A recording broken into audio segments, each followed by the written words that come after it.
Let's go to Madrid and our correspondent there, Phil Minshall. And Phil, talk us through how Spain is to go about opening the borders and why is Portugal left off the list?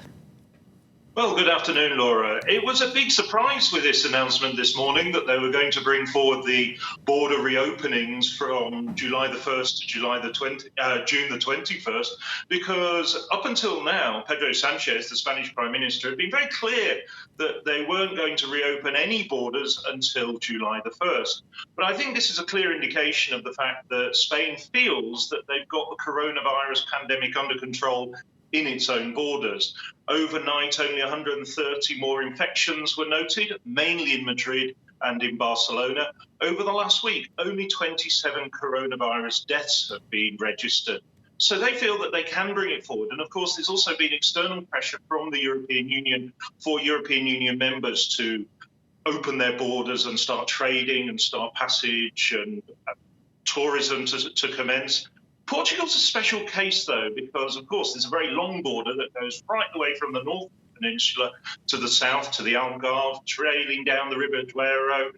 This was actually at the request of the Portuguese government, so we understand, is that the Portuguese government has taken a much more cautious view on reopening its one and only land border with Spain. Relations have been very good with Spanish government in recent years, but they did also get rather annoyed with the Spanish government rather unilaterally earlier this month, saying that they were going to open the French and the Portuguese borders on June the 22nd.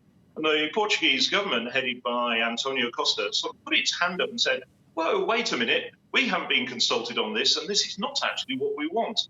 But nevertheless, now that the European Union borders are going to be open with Schengen agreement countries, we can now look forward to July the 1st, when there's going to be borders open without 14 days quarantine to non-European Union countries. Now, the big issue here is, who does that include?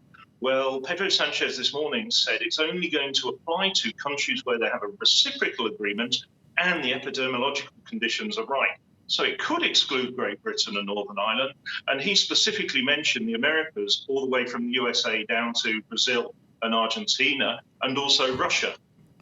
Now, Spain, like most countries in Europe, has seen its economy absolutely devastated by the coronavirus lockdowns. Is there hope, Phil, of a big resurgence in tourism this summer? Well, I don't think big, but certainly a sort of resurgence in tourism. Tourism accounts for about an eighth of the Spanish economy. And the numbers, the predictions for what's going to happen to the Spanish economy in 2020 are pretty dire. But this will certainly help.